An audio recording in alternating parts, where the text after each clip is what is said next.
Estamos hoy con la docente Claudia García Montoya, quien dirige la materia de Comunicación, Educación y Cultura.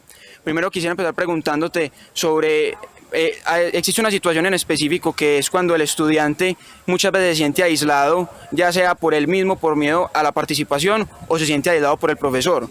¿Cómo lograr que siempre un estudiante quiera participar y quiera estar metido en la construcción de las temáticas de clase?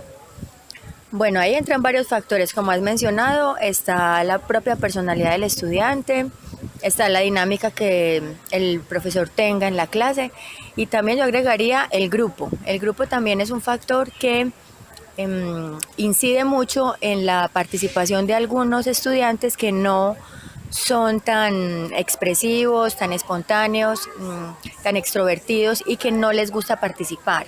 ¿Sí? Entonces, digamos que hay que combinar esos tres factores para poder establecer un mecanismo que le ayude al estudiante a participar. Obviamente la clase tiene que tener una carga motivacional importante y eso hace parte de la misma temática de la clase que muchas veces no puede gustarle al estudiante, y cómo el docente va a encauzarla, ¿sí? Y cómo va a manejar también el grupo para que se vuelvan, digamos, elementos que le ayuden al estudiante a participar.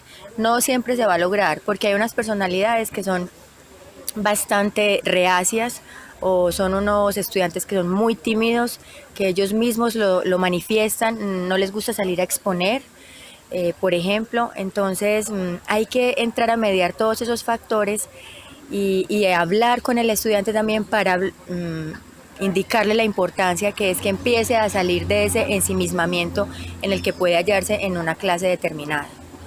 Ahora bien, ¿cuál es un camino o una forma ideal de lograr precisamente eso? Es decir, usted como docente, ¿qué estrategias utiliza para que el estudiante se abra un poco más, que sea más espontáneo y más expresivo?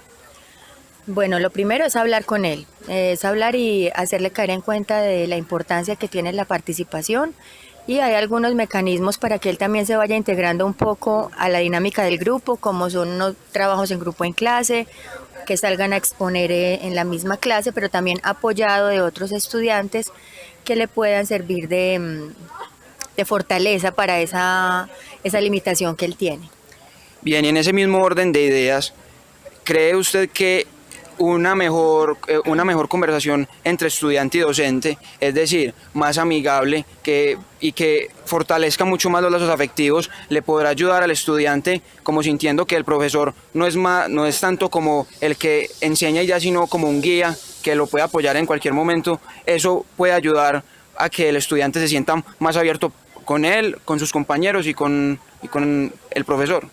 Claro que sí, porque de todas maneras, y podemos ver que en los tiempos actuales el tema educativo y el tema del profesor está más cercano, o sea, la figura del profesor es una figura más cercana al estudiante, que anteriormente cuando se veía de pronto al maestro muy encumbrado, ahora se pretende que sea un profesor más amigo, ¿sí? Más orientador, como lo mencionabas, porque ese es el papel ahora básicamente, ¿sí? De ser un orientador, de ser un guía, y hace parte de entablar esa relación personal con los estudiantes, de conocer qué le pasa, ¿sí? Si no hay ese acercamiento, no se puede establecer un puente para poder entender qué es lo que le sucede y de qué manera se le puede ayudar, porque si no existe digamos, esa cercanía, no se va a saber qué es lo que le pasa. Ahora hablando de un ámbito más personal, ¿qué tan benéfico es que el estudiante traslade sus experiencias de vida al proceso académico? Es decir, que lleve todo lo que le pasa en el barrio, en la casa, con sus amigos, al ámbito académico. Me parece que es muy importante porque el ser humano, en la medida en que tenga más cercanía con lo que está aprendiendo, puede integrar nuevos conocimientos, ¿sí? Y es la forma también de aprender a relacionar lo que le ha pasado, las experiencias vividas, con lo que está aprendiendo de nuevo. Entonces esa esfera personal, esa esfera individual, cuando es llevada al aula y es trabajada en una clase, por ejemplo, o en un trabajo, es como capitalizarlo de alguna manera, el conocimiento que ya trae, así sea una experiencia cotidiana, una experiencia común, pero hace parte de esa construcción de conocimiento colectivo y de la integración de los nuevos conocimientos. Entonces, eso también es una herramienta que ayuda a que el estudiante participe, ¿sí? Porque está pudiendo traer esa experiencia que ha hecho parte de su vida a los nuevos aprendizajes que también van a ser parte de, digamos, de una etapa como formación de profesional, pero que tiene que estar integrada con lo que ha vivido. O sea, no se puede uno desligar del todo de las experiencias que lo han llevado hasta cierto punto, porque constituye un bagaje muy importante en la historia personal de cada persona. Y más allá de que los conocimientos sean científicos y muy académicos, si no existe ese link con la experiencia personal, ese conocimiento no se va a revertir de una manera más consciente, más productiva y más clara para el estudiante. Bueno, y muchas veces las experiencias no son del todo agradables. Cuando el estudiante está experimentando problemas en su vida personal, ¿cómo cree usted que el docente puede lograr que el estudiante deje de lado esos malos momentos para que se enfoque en el área académica? Yo diría que no es tanto dejar de lado, sino que es comprender cuál es el mal momento, la experiencia desagradable que está viviendo o el problema, porque es precisamente desde los problemas que es desde donde se aprende, ¿sí? La superación de un mal momento, de una experiencia desagradable, es un punto importante para que la persona se cuestione y encuentre rutas de solución para lo que le está sucediendo. Entonces no es dejar de lado, es mirarlo, es entenderlo, analizarlo y ver de qué manera se puede ayudar a solucionar ese problema. ¿Cómo crees que se debería estructurar el ambiente de aprendizaje para que éstas se acoplen de la manera propicia dentro del aula de clase? Bueno, la estructuración de las nuevas tecnologías deben estar integradas obviamente a la dinámica de una clase. El tema es cómo hacerlo, porque hay algunos estudiantes que dentro de su dinámica y el uso que hacen de los dispositivos no van a hacer una buena utilización de la herramienta en una sesión de clase. Entonces tiene que estar dentro de el planteamiento formativo de la clase, dar mucha claridad sobre cómo puede hacerse el uso de esas herramientas que son muy válidas, pero como te digo, tiene que quedar muy estipulado de qué manera se tiene que hacer, o sea, como una especie de normatividad que se pueda cumplir, digámoslo, de puntos muy cruciales a la hora de intervenir con el dispositivo, porque tampoco puede estarse manipulando el dispositivo durante toda la clase, ¿cierto? Sino para cosas muy puntuales, que sea cuando el profesor lo dirija. Bien, y en cuanto al profesor como tal, ¿cuáles crees que son las herramientas tecnológicas adecuadas para impartir un conocimiento, una clase, una cátedra? Hay muchas herramientas y sobre todo ahora que el público estudiantil es tan disperso, pues por sus mismas dinámicas cotidianas frente a la percepción de la realidad de los medios, entonces debe haber una interacción muy dinámica en la clase de todas las herramientas que ofrecen las TIC ahora, como las presentaciones, las imágenes, los audios, los videos, bueno, y hasta saliéndonos un poquito de ese tema, hasta casos prácticos, para que ese conocimiento sea aprendido de diversas formas, y estas herramientas lo permiten. Entonces hay que utilizarlas todas las que den cabida a determinado tema para que esa temática sea mayor.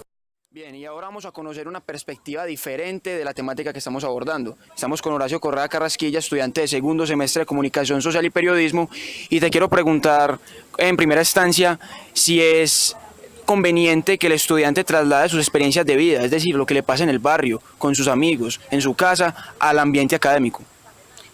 Bueno, yo considero, Mateo, que esa parte es muy importante en la academia, porque lo que hace es fortalecer la temática, lo que hace es enriquecer la clase, lo que hace es enriquecer el conocimiento, no solamente del estudiante, sino de los compañeros y del docente encargado del área. Bien, Horacio, ¿y qué herramientas crees que son las adecuadas y propicias para implementar dentro del aula de clase en el ámbito tecnológico?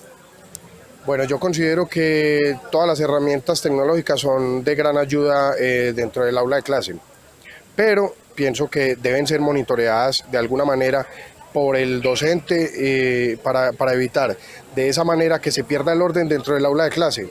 Entonces yo considero que los celulares son de gran ayuda, tienen el acceso a internet de manera ágil, los computadores son de gran ayuda, pero siempre manteniendo un orden dentro de clase. Entonces está en el profesor y en la manera en la que dicta su clase, que no se pierda el mismo norte, el mismo rumbo pues de la clase, porque de otra manera se estaría llevando al estudiante a que se vaya a su casa sin ningún conocimiento, por utilizar mal las herramientas y estar utilizándolas para chatear, para cosas completamente distintas a las que son necesarias dentro de la clase.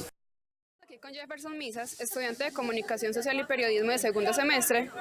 Antes de empezar con una serie de preguntas, yo quiero saber si Jefferson sabe algo de los medios alternativos. Sí, Andrea, muchas gracias por la invitación. Los medios alternativos, como todos conocemos, o la mayoría conocemos, son aquellos medios que están aparte de los medios masivos, que normalmente no cuentan con un apoyo monetario significativo y tienen que hacer uso de sus propios recursos para la producción de estos medios. ¿Cómo se incentivaría usted para incursionar y generar medios alternativos? Pues primero que todo tener una idea, o sea, ser creativos y plantear una idea, qué es lo que quiero yo que el otro aprenda o qué quiero yo aportarle a los demás. Y tiene que ser, por ejemplo, un medio que haya interacción entre el receptor y el emisor. O sea, que haya una interacción de modo que se pueda generar un aprendizaje más fácil. De hecho, hay un personaje que se llama Vygotsky, que él plantea que sin interacción social no puede haber aprendizaje. Entonces creo que es muy importante la interacción en un medio masivo. Quiero hacer otra pregunta. ¿Cómo lograrías vos la armonía en grupos, sobre todo en estos grupos universitarios?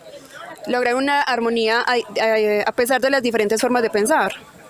Es un poco complicado porque la mayoría de estudiantes están entre la adolescencia, entonces creo que es un poco complicado manejar este tema, pero yo creo que la principal influencia ahí tiene que hacerla el profesor. Todo depende de qué manera el profesor incentiva a los estudiantes para que pueda llamar la atención de ellos y pueda generar como ese ambiente agradable en que puedan escucharse entre ellos mismos, aceptar la opinión del otro. O sea, no es algo como tolerancia, porque tolerancia es yo aceptar lo del otro así yo no estoy de acuerdo, sino respetar la opinión del otro. O sea, algo más que tolerancia es como el respeto por lo que piensa el otro y lo que opina. Bueno, muchas gracias Jefferson por habernos acompañado y tu punto de vista es muy importante para nosotros.